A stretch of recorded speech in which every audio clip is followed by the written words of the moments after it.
간절히 소망합니다. 데살로니가 교회는 어린 교회였습니다. 지금 생각하면 2000년이 넘은 교회지만 이 데살로니가 전서가 쓰여질, 이 서신이 쓰여질 그 당시는 매우 어린 교회였습니다. 사도 바울이 2차 전도 여행 가운데 갑작스럽게 유럽 지역의 길이 열려서 특히 그리스 지역, 마게도냐라고 오늘 말씀에 하고 있는데 아가야 지역, 이 그리스 전 지역을 말하고 있습니다. 이곳에 선교의 길이 열린 겁니다.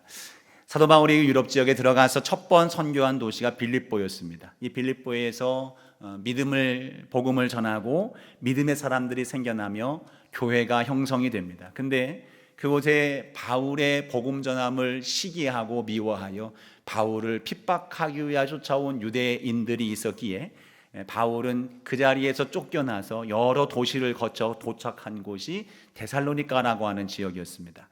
이 도시는 당시 마케도니아의 중심 도시로서 매우 큰 도시였습니다. 이곳에서 바울이 선교를 하는데, 복음을 전하는데 대략 짧게는 3주에서 길게 보면 한 3달 정도 머무르면서 복음을 전했다고 알려져 있습니다. 이러한 과정 속에 몇몇 믿음의 사람들이 생겨났고 그 믿음의 사람들을 중심으로 해서 교회가 형성되었는데 그 교회를 이름하여 데살로니가 교회라 칭하게 됩니다. 그런데 여기서 역시 이 바울을 쫓아다니면서 핍박했던 유대인들이 어김없이 데살로니가에서도 바울을 핍박하게 됩니다. 그래서 바울은 데살로니가에서 오래 있지 못하고 그 자리에서 쫓겨 아테네를 거쳐서 고린도라고 하는 지경까지 나아가 선교를 하게 되는 거예요. 바울의 마음속에 고린도에서 머물러 있으면서 선교를 하는데 계속해서 이 데살로니가 교회가 마음에 걸리는 겁니다. 얼마 있지 아니하고 많은 부분들 함께 말씀으로 나누지 못하고 양육하지 못했던 그 상황들로 인해서 그 교회 그 성도들이 걱정이 되는 거예요. 그런 가운데 한 6개월쯤 지났을 때에 자기의 사랑하는 제자 디모데로부터 놀랍기도 하고 정말 반가운 기쁜 소식 하나가 들려왔습니다. 그것은 데살로니가 교회에 대한 소식이었는데 그것은 그들의 믿음이 매우 성숙해 가고 있다고 하는 소문이었어요. 7절 말씀에 보니까 그 성숙함이 어느 정도였냐면 마게도냐와 아가야에 있는 모든 믿는 자의 본이 되고 있다 하는 겁니다. 8절 말씀을 보니까 그 소문이 각처에 퍼지고 있다라고 하는 이 소식이 디모데를 통해서 바울에게 전달이 되는 거예요. 믿음의 연한이 얼마 되지 않은 어린 나이와 같은 그러한 데살로니가 교회가 이제는 믿음의 그 삶의 모습에 본보기가 되고 있는 겁니다.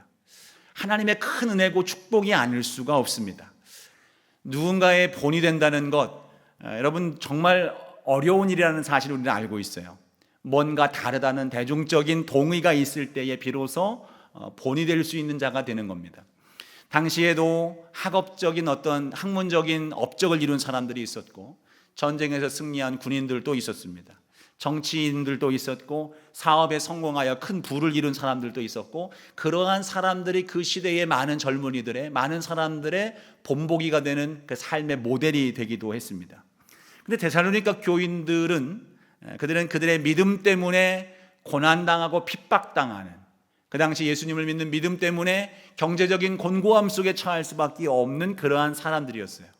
세상적으로 볼 때는 실패한 사람들이었고 세상적으로 보면 성공하지 못한 사람들의 모습이었는데 그럼에도 불구하고 이 사람들이 많은 사람들의 본보기가 되고 있다. 그 아름다운 소문이 각처에 퍼지고 있다는 이야기를 듣게 되는 것입니다. 그리고 그것이 결국 많은 사람들에게 생명의 역사를 일으키고 많은 사람들에게 예수 그리스도를 믿는 믿음의 그 변화된 삶으로 이끌어가는 그러한 능력이 되고 있음을 이 바울이 그 소식을 듣게 되는 것입니다. 바라기는 우리 당함교회 저와 여러분 모두가 그 한 사람 한 사람 여러분 한 명 한 명 모두가 이와 같은 본이 되는 삶이 되기를 간절히 소망합니다. 저렇게 하면 되는구나. 우리 아버지처럼, 우리 어머니처럼, 저 친구처럼, 우리 옆집 저 아무개처럼, 우리 권사님처럼, 우리 집사님처럼 하면 되는구나. 내가 저렇게 따라가야 되겠구나라고 인정받는, 그렇게 본이 될 수 있는 저와 여러분 모두가 되시기를 다시 한번 주님 이름으로 축복합니다. 근데 이 본됨의 근거는 무엇이냐? 이 사람들이 어떤 인격적으로 뛰어나고 그들의 어떤 다른 모습들 가운데 독특한 모습들이 있어서 본이 되었을까요? 그렇지 않습니다. 오늘 말씀에 본됨의 근거를 분명히 말씀하고 있는 바, 그것은 바로 예수님이었음을 말씀하고 있습니다. 6절 말씀에 보니 또 너희는 많은 환난 가운데서 성령의 기쁨으로 말씀을 받아 우리와 주를 본받은 자가 되었으니. 우리와 주, 우리라는 표현을 썼습니다만 이 우리도 바울 일행입니다. 바울 일행도 예수님을 본받은 삶, 그 삶을 따랐다는 겁니다. 주님을 본받은 자가 되었다. 즉 예수님을 본받은 삶이 되었기 때문에 너희들의 삶이 본이 되는 삶이 되었다는 것입니다. 데살로니가 교인들의 본됨은 자기의 자질, 성품, 어떤 신분, 소유로 인한 것이 아니라 오직 예수님을 본받은 그런 아름다운 믿음의 삶을 사는 결과로서 나타나는 아름다운 결과였습니다. 사도행전 17장 말씀에 보면 데살로니가 처음 복음을 전했을 때에 믿었던 사람들의 부류를 짧게 언급하고 있는 바 이렇게 표현합니다. 경건한 헬라 사람들과 적지 않은 귀부인이라고 그랬어요. 그러니까 한마디로 소위 상류층이고 지식층에 있는 사람들이 예수님을 믿었다는 겁니다. 당시 그 시대는 로마가 전 세계를 지배하던 시대였습니다. 그러나 로마의 지배 아래에 있었지만 로마에 꺾이지 아니하고 그 모든 세계를 지배하고 있었던 문화는 헬라 문화였습니다. 헬레니즘이라고 얘기하죠. 그래서 이 그리스 사람들, 이 마게도냐 지역 사람들은 자신들의 문화에 대한, 자신들의 삶에 대한 대단한 자부심을 갖고 있었던 겁니다. 근데 그러한 사람들이 바울을 만난 뒤에 그들이 진리를 깨닫고 그들의 인식이 바뀐 거예요. 하나님이 계신 겁니다. 하나님 앞에 내가 서 있어 보니 나는 한없는 죄인, 죽을 수밖에 없는 본질적으로 죄인이라는 사실을 예수 그리스도를 만남으로 깨닫게 되는 겁니다. 그 죄를 벗어나고 내가 죽을 수밖에 없는 인생으로부터 생명 있는 길로 나아갈 수 있는 길은 오직 예수 그리스도로 해결될 수 있다는 사실을 그들이 깨닫게 되는 겁니다. 그리고 그 예수님의 삶을 뒤따름으로 우리가 말하는 소위 복된 삶을 사는 방법이 바로 그 길로 나아가는 것임을 그들이 알게 된 것입니다. 그래서 그들은 자신들의 모든 가치를 내려놓는 거예요. 이전까지 자기가 섬겼던 우상들을 포기하는 겁니다. 삶의 지위를 내려놓습니다. 경제적 유익을 포기하는 거예요. 그래서 사도 바울처럼 자신의 삶의 고난과 어려움이 비록 임할지라도 예수 그리스도를 따르고 그분의 삶을 본받는 삶을 살게 되는 것입니다. 6절과 7절 말씀에 보면 본이라는 단어가 연거푸어 나오고 있습니다. 여기에 쓰이고 있는 이 본이라고 하는 두 단어는 각각 다른 단어로 쓰이고 있습니다. 6절 말씀에 본받다라고 말할 때 이 본은 헬라어로 미메타이라고 하는 단어로 쓰였는데, 이 말은 다른 사람의 몸짓을 흉내내는 광대라는 표현을 쓰고 있는 미모스라고 하는 말에서 파생된 말입니다. 그러니까 이 앞서 6절에서 나오는 본받는다라고 하는 말은 그냥 광대처럼 다른 사람의 말과 행동들을 따라하는 것, 흉내내는 것을 의미하는 거죠. 7절 뒤에 나오는 본이 된다라고 하는 표현은 티포스라고 하는 단어가 쓰여요. 이거는 흔적, 형상, 주물로 만든 어떤 모형, 견본, 이러한 것들을 의미하는 표현입니다. 그러니까 정리하면 데살로니가 교회의 사람들은 광대처럼 예수님의 그 가르침과 예수님의 삶을 흉내를 내는 겁니다. 그 예수님을 흉내내다 보니까 어느덧 그의 인생 가운데에 예수님을 닮아가기 시작하는 거예요. 이제는 흉내내는 게 아니라 예수님처럼 내가 사라지게 되는 겁니다. 이 역사가 오늘 이 데살로니가 교회 가운데 나타나게 된 것입니다. 이것에 대해서 5절 말씀에는 이것이 자기 수준의 어떤 노력에 그치는 것이 아님을 분명히 말씀하고 있습니다. 5절 말씀에 보니까 이것은 능력과 성령과 큰 확신으로 된 것이라. 이 복음이 너희에게 말로만 이룬 것이 아니라 성령의 능력 속에서 나타난 현상들이다라는 거예요. 여러분이 그들의 변화는 자기의 노력과 어떠한 수고를 따라서 자기의 의로운 행실을 통해서 나타난 결과가 아니라 성령의 도우심이 그 가운데 있었다라는 사실입니다. 6절 말씀에 또 보니까 많은 환난 가운데서 성령의 기쁨으로 말씀을 받아서 우리와 주를 본받은 자가 되었다. 즉, 이 변화된 삶은 말씀이 또한 중심이 되고 있다는 사실을 말하고 있는 거예요. 성령에 순종하는 삶, 말씀을 주목하며 말씀에 내 삶을 맡기는 삶, 말씀 중심의 삶을 살아가는 인생 속에서 예수 그리스도를 본받고자 하는 수고와 노력이 내 삶을 변화시켜 나가는 것입니다. 이거 오늘 데살로니가 교회 성도들이 나타나는 모습. 이제는 점점 그 예수님을 닮아가는 작은 예수와 같은 존재로서 그들이 성장해 나가는 거예요. 우리는 예수님과 똑같아질 수는 없습니다. 주님 나라의 마지막에 딱 섰을 때 그때는 거의 예수님과 흡사 닮아 있는 모습으로는 될 것 같습니다. 그러나 그때가 이르기까지 우리는 점점 예수님을 닮아가는 과정 속에 있는 거예요. 부족하지만 그럼에도 불구하고 점점 예수님을 닮아가는 성화를 이뤄가는 그러한 삶의 여정 속에 우리의 삶에 어떤 변화가 있습니까? 주님의 은혜가 임하게 되는 거예요.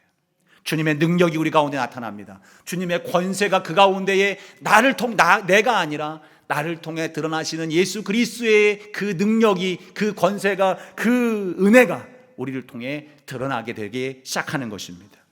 이것이 세상이 감당할 수 없는, 로마서에 말씀하고 있는 것처럼 세상에 감당할 수 없는 삶이 되는 것이고, 세상의 빛과 소금된 삶을 살아가는 길이 되는 것이고, 진정한 변화와 구원을 다른 사람들에게 전파할 수 있는 중요한 동기가 되는 것입니다. 그러면 이 본받음의 내용이 무엇일까요? 오늘 말씀에는 예수님을 본받은 자에게 나타나는 매우 기본적이고 중요한 그리고 중심적인 세 가지의 가치를 소개하고 있습니다. 3절 말씀에 나오는데 그 세 가지는 믿음의 역사, 사랑의 수고, 소망의 인내입니다. 이 세 가치가 어떻게 그들의 삶 속에 쓰여져 있는지를 9절과 10절 말씀에는 쭉 설명하고 있습니다. 내용은 그겁니다. 그들이 우리에게 대하여 스스로 말하기를, 즉 세상 사람들이 이 데살로니가 교인들을 보는 거예요. 그래서 세 가지의 질문을 갖습니다. 하나는 우리가 어떻게 너희 가운데 들어갔는지와 너희가 어떻게 우상을 버리고 하나님께로 돌아왔는지를, 어떻게 그들이 하나님께 돌아갔지? 어떻게 그들이 우상을 버리고 자신의 삶을 버리고 하나님께 돌아갔는지, 이것이 첫 번째 질문이었어요. 두 번째는 살아계시고 참되신 하나님을 어떻게 섬기는지, 세 번째 질문은 또 죽은 자들 가운데서 살리신 그의 아들이 하늘로부터 강림하실 것을 너희가 어떻게 기다리는지, 이 질문 세 가지에 대한 그들의 삶의 대답이 믿음과 소망과 사랑이었습니다. 정리하면 데살로니가 교인들이 어떻게 자신의 삶을 포기하고 예수님을 믿게 되었고, 그들이 예수님을 믿은 이후에 그들의 삶이 어떻게 살아가는 삶이 되었고, 그리고 그들이 다시 오시마 약속하신 예수님을 어떠한 모양으로 기다리고 있는지를 그들의 삶으로 드러냈고, 그것이 모든 믿는 자의 본이 될 수가 있었다는 겁니다. 바라기는 이 데살로니가 교회의 성도들의 모습이 바로 저와 여러분의 모습이 되기를 간절히 소망합니다. 이것이 우리 교회의 모습이어야 되는 겁니다. 우리의 중심성이고 우리의 믿음과 삶의 방식이 되어야 되고 우리가 나아가야 될 삶의 방향이 되어야 됩니다. 우리는 늘 끊임없이 질문하고 끊임없이 찾죠. 어떻게 하나님의 은혜를 받을 수 있을까? 어떻게 하면 능력 있는 삶을 살 수 있을까? 어떻게 하면 행복한 삶을 살 수 있을까? 그러한 답을 찾기 위해서, 그러한 방법을 찾기 위해서 부단히 노력하지만 여기에 바로 그 대답이 있는 겁니다. 믿음의 역사, 사랑의 수고, 소망 가운데 인내하는 삶, 이를 따라 살아가는 삶이 은혜 가득한 삶이요, 능력 있는 삶이요, 우리의 삶에 가장 충만한 행복을 누리는 복된 삶이라는 것을 여러분 기억하시기를 축복합니다. 오늘 그와 같은 삶이 우리 가운데 충만하기를 간절히 소망하면서 이 세 가지의 가치를 함께 나누려 합니다. 먼저는 믿음의 역사. 9절 말씀에 앞서 말씀했죠. 그들이 말하기를 너희가 어떻게 우상을 버리고 하나님께로 돌아왔는지. 어떻게요? 믿음으로 돌아온 거예요. 믿음으로 나아간 겁니다. 믿음의 역사는 두 가지의 의미를 생각할 수 있습니다. 하나는 예수 그리스도를 믿는 믿음의 사건 그 자체를 말하고 있는 거예요. 우상을 섬기면서 부족함이 없었던 사람이었습니다. 앞서 말씀했던 것처럼 귀부인들이었습니다. 경건한 헬라 사람들이었습니다. 그 사람들의 지위가 있었고 자신의 삶에 그러한 터전이 있었습니다. 근데 그 모든 것들을 그들이 포기하고 예수 그리스도로 나아간 그 역사적인 사실을 사람들이 주목해서 보고 있는 거예요. 우리의 본됨의 가장 기본적이고 가장 출발점이 되는 것, 우리가 예수님을 믿게 된 그 믿음의 상황 그 자체인 것입니다. 여러분이 예수님을 믿은 것 기적 아닙니까? 기적이시죠? 내가 예수님을 안 믿었어. 나 같은 사람이 어떻게 예수님을 믿을 수 있을까? 내가 그럴 사람이 아니었는데 말이죠. 혹시 여러분 주위에서 너도 교회 다녀? 라고 하는 이야기를 들어보신 적 있으세요? 당신도 예수님을 믿으세요? 난 그렇게 생각한 적 없는데 어느 날 갑자기 예수님 믿으셔? 목사님이셨어요? 라고 이야기를 듣는 순간 오히려 저 스스로 마음속에는 부끄러움이 있을 수도 있을 겁니다. 여러분, 그러한 질문을 왜 합니까? 너는 그럴 사람이 아닌 줄 알았어. 그것이 부끄럽습니까? 창피한가요? 아니죠. 오히려 자랑스러워야 됩니다. 그래서 이것이 기적이라는 겁니다. 그래서 내가 예수님을 믿을 수 없었던 사람인데, 내가 교회와는 거리가 멀었던 사람인데 내가 예수님을 믿게 되었어. 예수님을 믿음으로 말미암아 교회 다녀 내 삶이 바뀌고 있어. 여러분, 기적인 겁니다. 여러분, 각각 다양한 삶의 자리에서 예수님을 만났을 겁니다. 어떤 분은 어머니의 뱃속에서부터. 저는 지금까지 학교 다니면서, 신학교 다니면서 제일 불평과 불만 있는 사람이 뱃속에서부터 교회 다니는 사람이었어요. 왜냐하면 저는 그 사람들이 제일 부러웠어요. 저는 고등학교 1학년 때 예수님을 믿었기 때문에 뱃속에서부터 교회를 다녀 어렸을 때부터 말씀으로 교육받고 믿음의 양육을 받은 사람들이 제일 부러움의 대상이었는데 늘 그들은 그것을 만족하지 못하고 있는 거예요. 근데 여러분, 어쨌거나 그것이 얼마나 큰 축복입니까? 우리가 예수님을 만나려 찾고 방황하지 않아도 이미 내 안에 계신 예수님을 우리는 만나고 그러한 삶을 살고 있는 거 아니겠습니까? 우리의 삶의 극적인 상황 속에서 예수님은 나를 만나 주셨어요. 찾아주셨습니다. 내게 손을 내밀어 주셨습니다. 아무런 문제 없는 가운데 예수님을 만났습니까? 더 할렐루야입니다. 아무런 문제 없이 은혜 가운데 사는 나를 주님께서 불러주셔서 생명이 있는 영원한 길로 우리를 인도해 주셨다는 사실이 얼마나 감사하고 얼마나 기적적인 일입니까? 여러분, 모든 것들이 놀라운 일들이었습니다. 주변 사람들은 여러분들을 바라보면서 어떻게 그 사람이, 어떻게 네가 교회를 다니고 예수님을 믿게 되었을까? 사도 바울은 이야기합니다. 죄인 중에 나는 괴수였다. 나는 세상에 학문과 명예가 있었던 삶이었고 어떤 것도 부럽지 않은 삶을 살았는데 나는 그 모든 것들을 배설물처럼 버렸다. 내가 죄인임을 깨닫고 모든 것이 배설물처럼 여겨졌고 예수님 앞에 그래서 내가 주님을 믿게 된 것이 모든 것 하나님의 은혜라는 사실을 바울은 고백할 수가 있게 되는 겁니다. 데살로니가의 상류층이었던 사람들이 어떻게 해서 실패한 십자가로 죽은 이 예수를 자신의 모든 기득권과 맞바꾸는 삶을 살 것인가, 살아갔는가? 주변 사람들은 이것이 질문입니다. 어떻게 그렇게 저런 삶을 살 수 있을까? 여러분, 이것이 다른 사람들에게 별다른 영향이 되지 않을 것 같죠? 여러분, 그것이 큰 영향이 됩니다. 겉으로는 보이지 않습니다. 그 사람들은 우리를 비웃고 비아냥거릴 수도 있습니다. 그러나 그들의 비아냥거림 속에서는 그들이 보는 시선은 어디로 가 있을까요? 하나님께로 가는 거예요.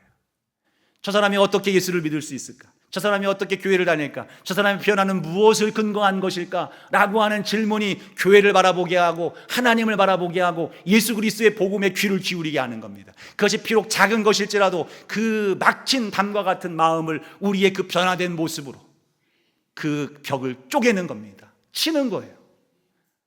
그때 그 마음에 조금씩 크랙이 가는 거예요. 조금씩 변화가 생기는 거예요. 그러다가 하나님의 그 빛됨이 그들 가운데 비출 때에 그 안에 생명의 역사가 일어나게 되는 줄로 믿습니다. 여러분, 우리는 우리의 믿음의 역사, 예수님을 믿는 믿음의 여정이 다른 사람들에게 선한 영향을 주고 있다는 사실을 기억하고 여러분, 우리의 믿음의 길을 기뻐하며 감사하며 그 길을 걷는 저와 여러분 되기를 소망합니다. 믿음의 역사가 또 갖는 또 다른 의미는 모든 일을 믿음으로 행한다는 걸 의미합니다. 여기서 역사라는 표현은 기적적인 일들을 말하는 것이 아니라 모든 범사라는 표현의 의미의 글입니다. 이 말은 뭡니까? 말 한마디를 해도 믿음으로 했다는 겁니다. 생각을 믿음으로 충만했다는 겁니다. 행동을 믿음 있는 사람처럼 행했다는 겁니다. 기도할 때에는 충만한 믿음처럼 보였지만 문 밖을 나간 뒤로는 믿음이 없는 사람처럼 산 것이 아니라 기도하는 자리나 우리의 삶의 자리나 똑같이 믿음 있는 자의 삶을 살아가는 거예요. 절망적이고 의심스러운 상황일지라도 내 입술의 말은 하나님을 믿는 믿음 가운데에 굳건하여 흔들리지 아니하는 언어가 선포가 되는 겁니다. 기대하는 겁니다.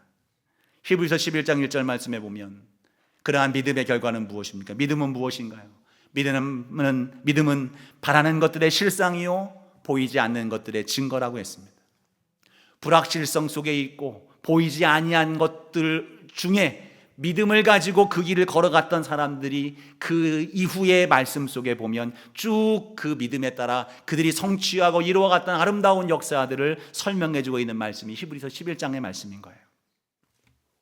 오늘 이 믿음을 따라 기도하고 선포하며 그렇게 살아가는 여러분의 삶이 될 때에 여러분의 기도가 응답되는 줄로 믿습니다. 여러분의 기도를 통해서 여러분의 믿음을 따라서 병이 낫게 되는 역사가 임하게 될 줄로 믿습니다. 가정의 평화가 임하게 되는 겁니다. 예수 그리스도의 이름으로 모든 범사가 승리하며 우리의 삶에 열매가 있는 역사를 우리는 분명히 경험하게 될 줄로 믿습니다. 이것이 믿음의 역사예요. 믿음으로 말하십시오. 믿음으로 생각하십시오. 믿음의 마음으로 충만하십시오. 그리고 믿음의 사람의 길을 걸어가십시오. 그 길을 걷는 저와 여러분 모두가 되기를 다시 한번 축복합니다. 두 번째는 사랑의 수고였습니다. 9절 말씀에 보니까 그들이 예수님을 믿었어요. 믿었는데 그러면 어떻게 살아계신 하나님을 섬기고 있는지, 그것이 어떤 모습으로요? 사랑의 수고로 나타나고 있었던 겁니다. 우리는 믿음만으로 구원받음을 믿습니다. 근데 믿음만으로 구원받는다는데 이 믿음을 어떻게 하나님 앞에 증명할까요? 하나님은 뭐 증명하지 않아도 다 아시겠지만 마지막 날 그 앞에 딱 섰을 때에 하나님이 내 믿음 진짜냐 가짜냐를 가릴 때에 우리의 마음속에 우리가 혹여 너의 믿음은 진실되지 못해 가짜야 라고 판정을 받는다면 얼마나 억울하겠습니까?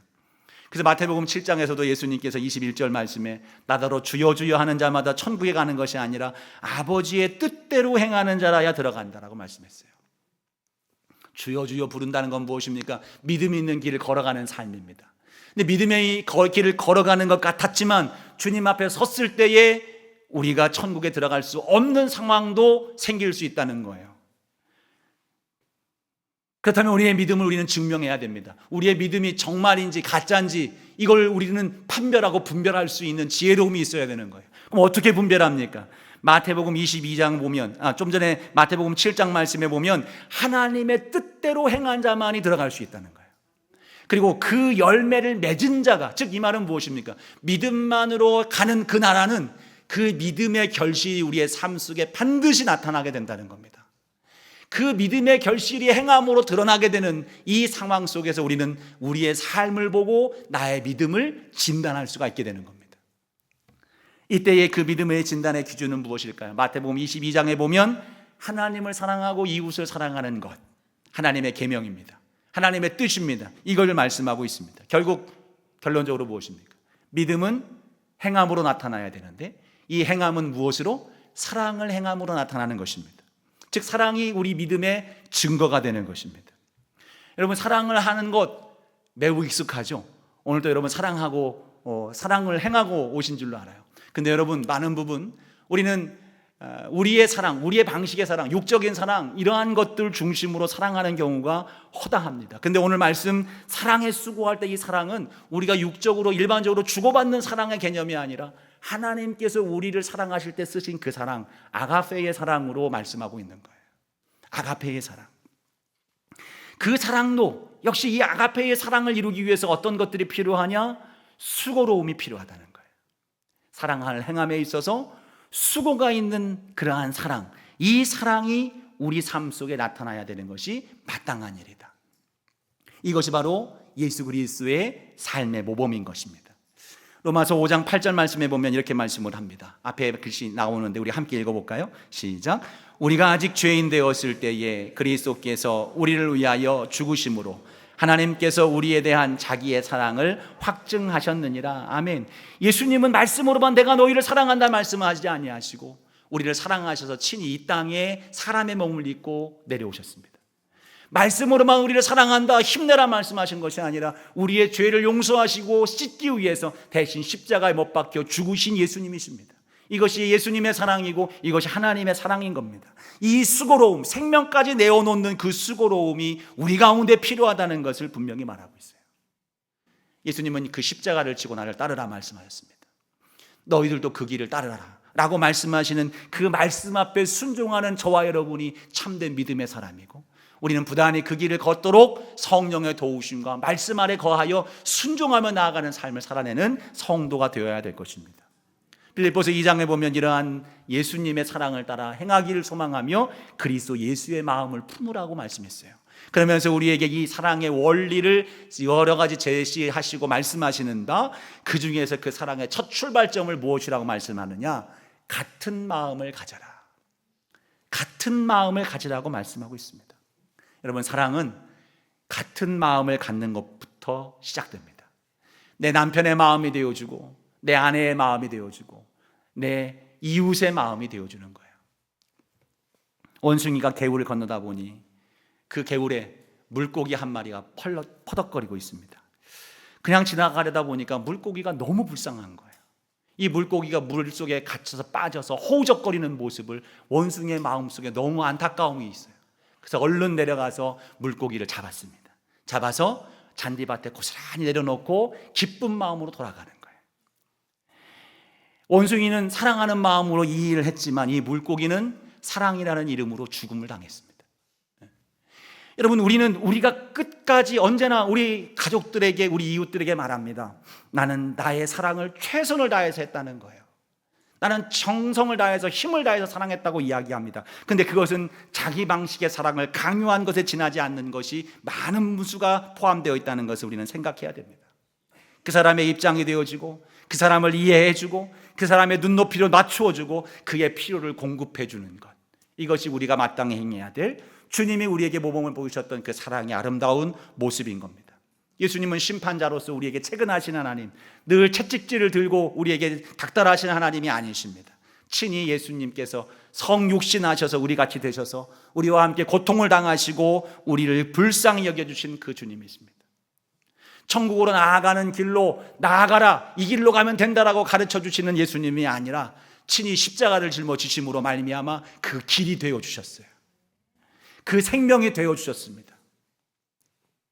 요한일서 3장 16절 말씀에 보면 그가 우리를 위하여 목숨을 버리셨으니 우리가 이로써 사랑을 알고 우리도 형제들을 위하여 목숨을 버리는 것이 마땅하니라. 부담스럽죠. 갑자기 또 목숨을 버리라고 하시니까. 목숨을 버리라고 하는 말을 여러분 어렵게 생각하지 마십시오. 가장 기본적인 것들로 가십시오. 생명을 버린다는 것, 나의 십자가를, 너의 십자가를 짊어지고 나를 따르라 하신 것처럼 주님과 함께 십자가에 못 박혀 죽은 나 자신임을 우리가 시인하고 인정하는 겁니다. 나의 자존심도 죽었습니다. 나의 옛사람, 내 이기심도 죽었습니다. 내 감정도 죽었습니다. 옛사람의 것들은 다 죽고 무엇으로 살아났습니까? 예수 그리스도의 생명으로 살아난 존재가 된 거예요. 나는 예수의 옷을 입은 사람이 됐습니다. 예수님의 사람이 된 거예요. 다 바뀐 존재가 된 겁니다. 그러므로 내가 예수님과 함께 십자가에 못 박혀 죽었다는 사실을 시인하고 인정하며 그렇게 여기며 살아가는 삶이 되올 때에 우리는 우리의 형제를 위해서 내 생명을 내어놓은 존재로서 사랑으로 섬길 수 있게 되어지는 것입니다. 여러분, 그 속에서 사랑의 수고의 아름다운 결실들이 나오게 되는 것입니다. 바라기는 여러분의 사랑이 아름다운 열매들로 가득하기를 축복합니다. 여러분의 그 사랑의 열매들을 보면서 주께서 여러분들의 모습을 보고 그래, 너의 믿음이 정말 진정한 믿음이구나 인정하시면서 주님 앞에 섰을 때에 수고했다, 그 수고와 그 애씀의 노력, 그 결과, 그 열매가 가득하구나 인정받고 주의 영원한 영광 속에 거하는 저와 여러분 될 수 있기를 소망합니다. 세 번째는 소망의 인내였습니다. 어떻게 주님이 오실 때까지 기다리고 있는지를 말하고 있는 거예요. 소망의 이 모습은 두 가지 모습으로 나타납니다. 천국에 대한 소망이고 이 땅에서 내 소망을 이루기를 소망하는 그 마음들이에요. 근데 우리는 이 땅의 것들이 우리의 삶 속에 채워지기를 소망하는 마음의 비중이 많이 크다는 것이 문제예요. 그래서 우리에게 힘이 없어요. 그래서 우리는 좌절하고 절망할 때가 많습니다. 왜냐하면 이 땅의 것들은 유한한 것들이기 때문입니다. 근데 데살로니가 교인들은 이 땅의 것들에 소망을 두지 않았습니다. 다시 오실 그리스도, 주님이 이루어 주신 하나님 나라, 그 영원한 생명에 소망을 두었던 거예요. 그래서 그들은 이 땅에서 내가 누리고 있었던 그 모든 것들을 포기할 수 있는, 그것을 내려놓고 새로운 삶의 가치를 따라서 주님과 함께 걸어가는 삶을 살 수가 있게 되는 것입니다. 우리의 진정한 소망은 무엇입니까? 보이지 않는 것, 이 땅의 삶의 전부가 아니라 하나님 나라의 소망이 있다는 것을 바라며 살아가는 것이 우리의 진정한 소망이 되어져야 됩니다. 로마서 8장 24절 25절 말씀에 우리가 소망으로 구원을 얻었음에 보이는 소망이 아니니 보는 것을 누가 바라리요? 만일 우리가 보지 못하는 것을 바라면 참음으로 기다릴지니라. 주님 나라를 기다리는 저와 여러분, 인내함으로 기다리는 거예요. 주님 나라의 소망을 두고 나아가는 겁니다. 그렇다면 높은 산이나 거친 들이나 초막이나 궁궐이나 우리의 삶에 어떠한 삶이 다가온다 할지라도 불평하지 아니하고 교만하지 아니하며 늘 그 가운데 웃으며 노래하며 감사할 수 있는 삶을 살게 되는 것입니다. 세상의 권세 앞에서 비굴하게 굽신거리지 않게 됩니다. 어떻게 하면 잘 될 수 있을까 눈치 보지 아니하는, 오직 주님의 나라가 우리의 삶에 이루어진 삶을 살아가는 담대한 그리스도인으로서의 삶을 살게 되는 거예요. 다윗 역시 이 땅에서 소망해야 될 것은 이 땅의 것들이 아니라 하나님이 주님이심을 분명히 고백했습니다. 시편 39편 6절 7절의 고백입니다. 진실로 각 사람은 그림자같이 다니고 헛된 일로 손안하며 재물을 쌓으나 누가 거둘지는 알지 못하나이다. 주여, 이제 내가 무엇을 바라리요? 나의 소망은 주께 있나이다. 우리 교회의 소망이, 이 표가 있죠. 세상의 소망 예수 그리스도. 우리의 소망은 예수 그리스도가 되어져야 됩니다. 이 땅에서의 소망, 이 땅에서 바라는 것도 마찬가지입니다. 시편 37편 말씀에 보면 4절 말씀에 여호와를 소망하는 자는 땅을 차지하리라 그랬습니다. 땅을 차지하는 것이 우리의 소망이 아니라 여호와를 소망하는 자가 땅을 차지할 것이다. 여러분, 시선을 바꾸고 우리의 소망의 대상을 완전히 바꿀 수 있는 저와 여러분 되기를 소망합니다. 주님이 소망입니다. 주님이 우리의 모든 것 되십니다. 그때에 우리의 삶 속에 나아가는 모든 여정을 능히 감당하여 이겨내고 인내할 수 있는 삶을 걷게 되는 것입니다. 여러분, 이 세 가지의 가치, 믿음, 사랑, 이 소망이 영원히 이 땅에 있을 가치라고 고린도전서에서는 분명히 밝히고 있습니다. 믿음과 소망과 사랑. 하나님은 우리 보고 빛이 되라고 말씀하시지 않습니다. 이미 우리는 빛의 자녀라고 말씀하셨어요. 예수님을 믿는 믿음으로 이미 우리 안에 이 믿음과 소망과 사랑의 가치가 담겨져 있는 거예요. 내 안에 예수, 내 안에 성령께서 임하심으로 말미암아 이미 이 세 가지의 가치는 우리에게 주어져 있습니다. 그렇다면 에베소서의 말씀처럼 뭐라고 말씀합니까? 빛의 자녀들처럼 행해라. 믿음의 길을 행하고 사랑의 삶을 살고 소망의 길을 걸어가라는 겁니다. 여러분, 이 길을 걸어갈 때에 이 속에 참된 행복이 있고 이 속에 진정한 능력이 있고 이 속에 참된 권세가 주어지임을 분명히 기억하는 저와 여러분 되기를 소망합니다. 세상은 여러분들을 보는 거예요. 이웃 교회 사람들도 우리 교회는 나오지 않을지언정 우리 교회를 가만히 쳐다다 볼 거예요. 그리고 우리 교회가 어떻게 하는지, 그 성도가 어떻게 사는지 볼 겁니다. 그 볼 때에 여러분들을 통해서 그들에게 생명의 역사가 일어나고 여러분의 변화를 통해서, 여러분의 사랑을 통해서, 여러분의 소망 가운데 인내하는 아름다운 모습을 통해서 세상의 변화의 중심에 서 있는 아름다운 역사가 있기를 주의 이름으로 축복합니다. 예나 지금이나 옛날 어른들은 하시는 말씀이 자녀들에게 결국에 하시는 말씀, 열심히 살아놓고 엄마처럼 살지 마라, 아빠처럼 살지 마라, 그렇게 해요. 여러분, 이제는 우리의 언어가 바뀌기를 소망합니다. 나처럼 살아라. 부족하지만 엄마처럼 믿고 아빠처럼 변화된 삶으로 나아가라. 나처럼 사랑으로 섬기십시오라고 담대하게 바울이 데살로니가 교인들에게 말하고 있는 것처럼 나를 본받으십시오 이야기할 수 있는 저와 여러분 되기를 소망합니다. 여러분, 그 역사가 되어질 때에 아름다운 변화, 이 세종의, 이 나라의 하나님 나라가 이루어지는 은혜로운 역사를 우리는 보게 될 줄로 믿습니다. 데살로니가 교인들처럼 예수님을 닮아서, 예수님을 본받아서 이 세상 가운데에 예수님의 아름다움을 우리를 통해서 증명해 주고 전파해 줄 수 있는 그러한 통로로 저와 여러분 한 분 한 분 모두가 쓰임 받기를 예수님 이름으로 축복합니다. 기도하겠습니다. 하나님, 감사합니다. 죽을 수밖에 없는 우리들을 구원하여 주시고 믿음 안에 소망 가운데 사랑의 삶을 살게 하여 주심을 감사합니다. 성령님 우리를 주관하시고 인도하여 주시고 말씀이 우리를 다스려 주셔서 진정한 예수님을 본받은 자로서의 아름다운 삶을 살아가게 하여 주시옵소서. 예수님 이름으로 간절히 기도하옵나이다. 아멘.